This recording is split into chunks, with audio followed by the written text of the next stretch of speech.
মন্ত্ৰী অশোক সিংহাল ডাঙৰীয়াৰ ভাওনা আৰু গুৰুজনাৰ প্ৰতি স্পৰ্ধা চাওকচোন।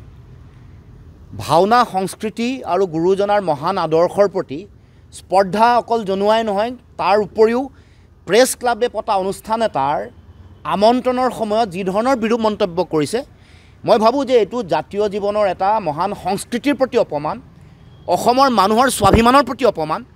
গতিকে তাৎক্ষণিকভাৱে এইগৰাকী ব্যক্তিক মন্ত্ৰীসভাৰ পৰা অপসাৰণ কৰিবৰ কাৰণে মুখ্যমন্ত্ৰীয়ে ব্যৱস্থা গ্ৰহণ কৰিব লাগে। অশোক সিংহাল ডাঙৰীয়া সেইগৰাকী মানুহ যিগৰাকীয়ে আমাৰ থলুৱা মানুহৰ মাটি বেআইনীভাৱে দখল কৰি তাৰ ওপৰত তেওঁ নিৰ্মাণ কাৰ্য চলাইছিল। এইগৰাকীয়ে অশোক সিংহাল যিগৰাকীয়ে অসমৰ জাতীয় জীৱনৰ ৰাজনৈতিক ভৱিষ্যত জড়িত হৈ থকা সমষ্টি পুনৰ নিৰ্ধাৰণ প্ৰক্ৰিয়াটো অসমৰ মুখ্যমন্ত্ৰীয়ে তেওঁৰ হাতত তুলি দি জাতিটোৰ ভৱিষ্যত ধ্বংস কৰিবৰ কাৰণে চিন্তা চৰ্চা কৰিছিল।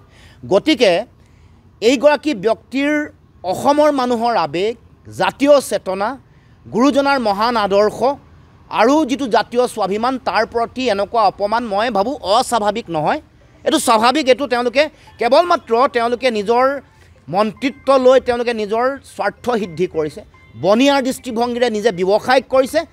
কিন্তু যেনেকৈ জ্যোতিপ্ৰসাদ আগৰৱালাই, যিগৰাকী জ্যোতিপ্ৰসাদ আগৰৱালাই মহাপুৰুষ শ্ৰীমন্ত শংকৰদেৱ আৰু গুৰুজনাৰ সংস্কৃতিক কৈছিল যে তেওঁ মহাপুৰুষ শ্ৰীমন্ত শংকৰদেৱ অসমৰ সাংস্কৃতিক গুৰু, সাংস্কৃতিক চিন্তা চেতনাৰ প্ৰতিভূ আৰু অসমৰ সমাজ জীৱনক একতাৰ দোলেৰে বান্ধ খোৱা মূল মানুহগৰাকী মহাপুৰুষ শ্ৰীমন্ত শংকৰদেৱ। গতিকে সেই জ্যোতিপ্ৰসাদ আগৰৱালা, সেই হৰিবিলাস আগৰৱালা, সেই ৰাম কুমাৰ আনন্দ চন্দ্ৰ আগৰৱালাৰ দৰে মই ভাবোঁ যে অশোক সিংহাল নহয়, গোপাল জালানৰ দৰে অশোক সিংহাল নহয়। এওঁলোকৰ অসমৰ সংস্কৃতিৰ প্ৰতি, অসমৰ মানুহৰ প্ৰতি না দায়িত্ব আছে, না সন্মান আছে, না শ্ৰদ্ধা আছে। তেওঁলোকৰ মন্ত্ৰিত্বটো লৈ কেৱল মাত্ৰ তেওঁলোকে নিজৰ স্বাৰ্থ সিদ্ধি কৰিছে, বনিয়া ৰাজ কৰিছে আৰু এনেকৈ লুণ্ঠন চলাই বেলেগৰ মাটি বেদখল কৰি কব্জা কৰি নিজৰ ব্যৱসায়িক স্বাৰ্থ সিদ্ধি কৰিবৰ কাৰণে কাম কাজ কৰি আহিছে। সেইকাৰণে মই মুখ্যমন্ত্ৰীক দাবী জনাইছোঁ যে তাৎক্ষণিকভাৱে তেওঁ মন্ত্ৰিত্বৰ পৰা বহিষ্কাৰ কৰিব লাগে।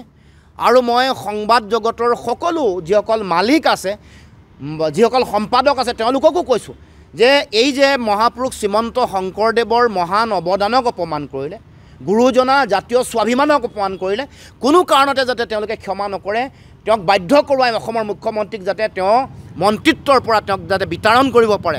আৰু অন্যথা এই কাম যদি কৰা নহয়, মই ভাবোঁ যে অসমৰ জাতীয় জীৱনলৈ যিবোৰ আক্ৰমণ চলিছে, এই আক্ৰমণৰ এটা অংশ হিচাপে এইটো পৰিগণিত হ'ব আৰু আহি থাকিব লগা দিনসমূহত এনেকুৱা কাম কাজ কৰিবৰ কাৰণে অশুভ শক্তিসমূহে তেওঁলোকে লাই পাব আৰু সাহস পাব।